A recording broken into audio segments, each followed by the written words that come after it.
এই ভদ্রলোক যেমন সুমনের কথা বলছি, এক ধরনের খুব সাধারণ ডেমাগগেরি স্টান্টবাজি করেন। উদাহরণ দিই, রাসেলস ভাইপার আছে, ধরার ওঝা নেই। মানে উনি যদি রাজনীতি করে থাকেন, এটা তো ওনার দল, উনি স্পষ্টভাবেই বলেন যে উনি আওয়ামী লীগ করেন। উনি আমির নৌকার চেয়েছিলেন, পান নাই, তারপর উনি স্বতন্ত্র হয়ে নির্বাচিত, উনি যুবলীগের কেন্দ্রীয় কমিটিতে ছিলেন। আমি যদি বলি পাল্টা কথা, আমার কথা হচ্ছে যে আজকে যে অবস্থা দাঁড়িয়েছে, এই অবস্থায় একটি দেশ চলতে পারে। ব্যারিস্টার সুমন আমাদের অনেক পছন্দের মানুষ, অনেক দুর্নীতির বাজদের পেছনে লেগেছে। তবে আবার ব্যারিস্টার সুমনের মুখোশটা উন্মোচন করতে যাচ্ছে জাহেদ ভাই। তো জাহেদ ভাই গুরুত্বপূর্ণ ভিডিও রয়েছে, দেখেন। অনেকের দুর্নীতির পিছনে লাগলেও কিন্তু সেন্ট মার্টিন বিষয়ে ব্যারিস্টার সুমন কোনো কথা বলেনি। এখন বাংলাদেশের উপর দিয়ে ভারতের রেল চলবে এ বিষয়ে কোনো মন্তব্য পাওয়া যায়নি এই ব্যারিস্টার সুমনের কাছ থেকে। তো ব্যারিস্টার সুমনের যে ভেতরের রূপ বা বাইরের রূপ, এটা নিয়ে ভিডিও রয়েছে, চলুন আমরা একটু দেখে আসি। সরকারের মধ্য থেকে রাসেল ভাইপার পোষা হয়, পুষে ছেড়ে দেয়া হয়। এই সরকার বিব্রত হয়, লজ্জিত হয়, ওটুকু ন্যূনতম সেন্স তাদের আছে বলে আমি একেবারেই বিশ্বাস করি না। যেন সুমনের যে উক্তিটা দিয়ে আপনি শুরু করেছেন, আমি সেই জায়গায় আসি, সেটা দিয়ে জবাবটা আরো স্পষ্টভাবে দেওয়া যাবে। এই ভদ্রলোক যেন সুমনের কথা বলছি, এক ধরনের খুব সাধারণ ডেমাগগেরি স্টান্টবাজি করেন। উদাহরণ দিই, রাসেলস ভাইপার আছে, ধরার ওঝা নেই। মানে উনি যদি রাজনীতি করে থাকেন, এটা তো ওনার দল, উনি স্পষ্টভাবেই বলেন যে উনি আওয়ামী লীগ করেন। উনি আমির নৌকার চেয়েছিলেন, পান নাই, তারপর উনি স্বতন্ত্র হয়ে নির্বাচিত, উনি যুবলীগের কেন্দ্রীয় কমিটিতে ছিলেন। আমি যদি বলি পাল্টা কথা, সরকারের মধ্য থেকে রাসেল ভাইপার পোষা হয়, পুষে ছেড়ে দেয়া হয়। কারণ ওই রাসেলস ভাইপাররা মানুষকে যাতে কামড় দেয়, কাটে কাকে, যারা তার ক্ষমতার মধ্যে সমস্যা তৈরি করে, তাকে ও আক্রমণ করে, তাকেও ছোবল দেয়, ছোবল দিয়ে সাইজ করে, এবং সেই কারণেই রাসেলস ভাইপারগুলো পোষা হয়েছিল। Isn't it? আমরা যারা বেনজিরের কথা আমি অনেকবার বলেছি, যখন প্রথম প্রথম আমাদের সামনে এসেছিল, একটা দেশের পুলিশ চিফ কি কি করছেন না করছেন ইশতিয়াক ভাই অনেক ভালো জানবেন। এটার গোয়েন্দা তথ্য সরকারের কাছে থাকতে হবে। উনি কোনো খারাপ কিছু না করলেও এই পোস্টটা এতই গুরুত্বপূর্ণ পোস্ট, তার পেছনে প্রচুর গোয়েন্দা তথ্য সরকারের কাছে আছে। সো উনি কি কি করেছেন, কি কি সম্পদ অর্জন করেছেন, উনি গোপালগঞ্জে, এই যে সুমন এখন খুব আফসোস করে বলেন যে আরেকটু হলেই বঙ্গবন্ধুর মাজারে তার জমির উপর দিয়ে যেতে হতো, ইত্যাদি ইত্যাদি বলছেন, অথচ সরকারি তথ্য জানে। তিনি হিন্দুদেরকে উচ্ছেদ করছেন ওখান থেকে অলমোস্ট এই শত শত বা বিঘা জমির মধ্যে, সব তথ্য জানার পরও কেন হয়নি? সুতরাং আমি বলছি, জনাব সুমন জানেন না তা না, কারণ উনি আওয়ামী লীগ করেন। তো দিনের শেষে ওনাকে আবার একটু সচেতন এমপি এক ধরনের মুখোশ ধরতে হয়। ইশতিয়াক ভাই বললেন উনি দুদকে গেছেন। উনি কি এস আলমকে নিয়ে দুদকে গেছেন? জনাব বেনজিরকে নিয়ে তথ্য যখন পত্রিকায় আসলো, ওনার মনে হলো যাওয়া দরকার আছে। এস আলমকে নিয়ে $1 বিলিয়ন পাচারের তথ্য ডেইলি স্টারে আসে নাই? এসছে। জনাব আজিজকে নিয়ে তথ্য আসে নাই? মানব জমিনে প্রত্যেকটা দাগ নম্বর সহ উল্লেখ করা হয়েছে, কিন্তু জাস্ট ঢালাও অভিযোগ না, ওনার এত বিঘা এরকম না, কোনখানে কোন মৌজায় কত দাগে কত কিছু আছে, একটা পত্রিকায় খুব স্পেসিফিকলি ওই তথ্য আসছে। গেছেন উনি ওখানে? তার মানে আসলে বেনজিরকে ক্ষেত্রে ওনাকে যেতে বলা হয়েছিল। ইট ওয়াজ আ স্টান্ট, আই রিপিট। কোনো কারণে বেনজিরকে এই কাজটা করতে চেষ্টা করার সরকারের দিক থেকে হয়েছে। It's a different discussion. তাহলে যে কথাটা আমরা আসছিলাম, সরকার আসলে বিব্রত, লজ্জিত কিছু না, কারণ সরকার নিজে এগুলো করছে। আমি কেন এগুলো করে? ইশতিয়াক ভাই বলছেন যে তারা নিজেরাই এখন দেশের মালিক মনে করেন, ট্রুলি তাই। আমরা মানে প্রজা টোজাও নেই, ভালো রাজার অধীনে প্রজারাও আমাদের যেতে ভালো থাকে। আমরা কৃতদাসের মতো পরিণত হয়েছি। কৃতদাস হিসাবে দেখেন, আপনি প্রচুর মানে সার্চ করলে প্রচুর পাবেন। ম্যাজিস্ট্রেট ইউএনওকে মানে ভাই বলেছে, কেন পিটিয়েছেন? আপনাকে ভাই বলা যাবে না।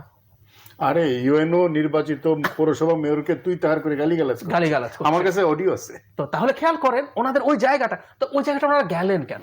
একটা কথা একটু খুব স্পষ্ট, সেটা হচ্ছে আমরা যেই ধরনের দেশ চালাই, ব্রিটিশ যে সিস্টেমের, আমাদের এখানে প্রশাসন একটা গুরুত্বপূর্ণ জায়গা, পুলিশও খুব গুরুত্বপূর্ণ, কোনো সন্দেহ নেই। কিন্তু আমাদের মূল দাবির জায়গাটা হচ্ছে তাদের যে জুডিসডিকশন আছে, তাদের যে দায়িত্বের চৌহদ দিয়ে আছে, ওরা এক পা বাইরে তারা যাবেন না। আপনি কি ইউএনওদেরকে মানে উপজেলা চেয়ারম্যান যারা আপনার দলের লোকজন, তাদেরকে অপ্রেস করে করে তাদের অধীনে দেন নাই? তাদেরকে ছড়ি ঘোরাতে দিয়েছেন তো।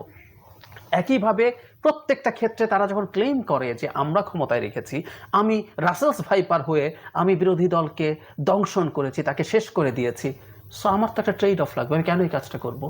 ট্রেড অফ হচ্ছে আমি চোখ বন্ধ করে থাকবো, তোমরা যা ইচ্ছা তাই করো। এক্স্যাক্টলি তাই হলো। ধরুন মতিউরের কথা, উনি এই পরিমাণ টাকা, এবং উনি অন রেকর্ড বলছেন, ওনার একটা ইন্টারভিউ আছে, শেয়ার বাজারে কারসাজি করেছেন। উনি যেভাবে শেয়ার বাজার থেকে টাকা উত্তোলন করেছেন, এটা একটা কারসাজি। এত সময় নেই, নাহলে ধরে ধরে বলতাম, আমি খুব মনোযোগ দিয়ে শুনেছি। ওটা উনি বুক ফুলিয়ে বলছেন। এবং এমন নৈতিকতার মানের একজন মানুষ ওখানে আছেন যিনি তার নিজের সন্তানের পরিচয়কে, বায়োলজিক্যাল পিতা, অস্বীকার করেন। So this are the people in fact. এবং উনি এসে আবার কথা বলেন এখানে, এবং উনি পালিয়ে যেতে পারেন।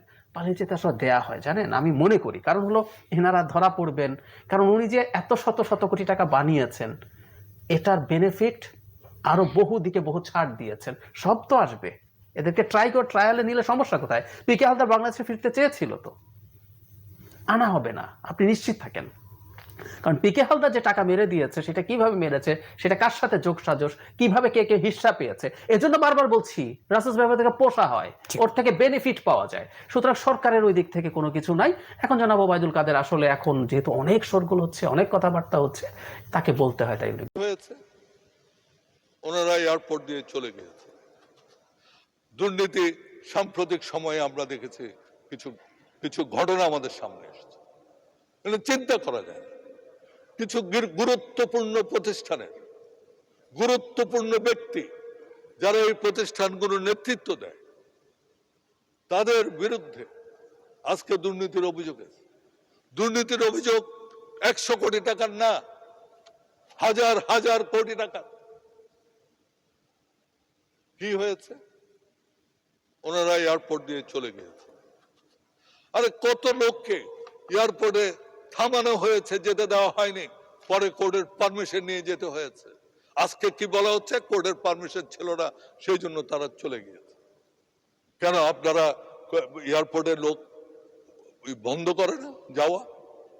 কি করে গেল?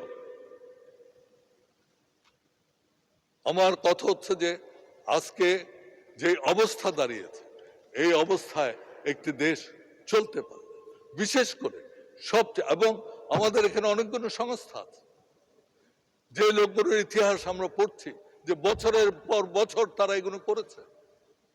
এই সংস্থাগুলো তারা তখন কি করেছে, তারা কি দেখেছে, তাদের কাজ কি? এই সংস্থাগুলোর সামনে কি এই দুর্নীতির কোনো ছাপ পড়েনি?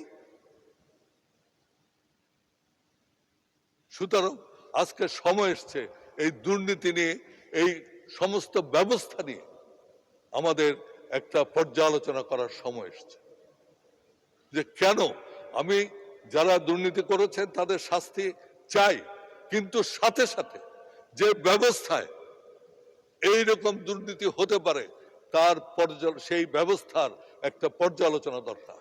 এবং সেখানে আমি মনে করি একটা হাই পাওয়ার্ড কমিশন করা উচিত, এবং বিশেষ করে যারা সরকারি কর্মকর্তা আছেন এবং অন্যান্য, আজকে আমরা পার্লামেন্টে যারা আসি, আমরা আমাদের একটা স্টেটমেন্ট দিয়ে আসি। আমাদের ওয়েলথ স্টেটমেন্ট আমাদেরকে দিতে হয় ইলেকশনের আগে ইলেকশন কমিশনকে, ঠিক সেরকম একটা ওয়েলথ স্টেটমেন্ট আমি মনে করি আজকে যারা সরকারি চাকরিতে আসবেন তাদের সেই স্টেটমেন্ট দিয়ে তারা সরকারি চাকরিতে ঢোকা উচিত, এবং তিনি যখন বের হয়ে যাবেন তার সেই স্টেটমেন্ট আমরা তখন দেখতে পাবো। তো প্রিয় দর্শক, আপনারা এতক্ষণ ভিডিও দেখলেন। সেই ভিডিওতে জাহেদ হোসেন ভাই অনেকগুলো কথা বলছেন যে ব্যারিস্টার সুমন মূলত আওয়ামী লীগের একজন লোক, যদিও তিনি স্বতন্ত্র প্রার্থী হয়ে এমপি হয়েছেন। অনেক দুর্নীতিবাজদের গুম হারাম করে দিয়েছেন। প্রতিনিয়ত সংসদের ভেতরে দুর্নীতিবাজদেরকে ভেতর থেকে টেনে হেঁচড়ে বের করে নিয়ে আসছেন। তবে আশ্চর্যের বিষয় হলো, সেন্ট মার্টিনের সাথে যখন 5 দিন পর্যন্ত কোনো যোগাযোগ ছিল না, তখন সেন্ট মার্টিন দ্বীপ নিয়ে কথা বলেনি ব্যারিস্টার সুমন। তার সাথে সাথে বাংলাদেশের উপর দিয়ে ভারতের রাস্তা, করিডোর, এগুলো ট্রেন, এগুলো নিয়ে কিন্তু এখনো পর্যন্ত একটি কোনো মন্তব্য পাওয়া যায়নি ব্যারিস্টার সুমনের কাছ থেকে। তো এই বিষয়গুলো নিয়ে অনেকগুলো কথা বলছে যে তারা আসলে বাইরের রূপ এবং ভিতরের রূপটা কি, সেই বিষয়গুলো নিয়ে কথা বলছেন। তো এই বিষয়ে আপনাদের ভিডিও দেখেছেন, যথেষ্ট পরিমাণ তথ্য দিয়েছে। এই বিষয়ে আপনাদের মতামত কি, কমেন্টসে জানিয়ে দিন। ভালো থাকুন, সুস্থ থাকুন, আল্লাহ হাফেজ।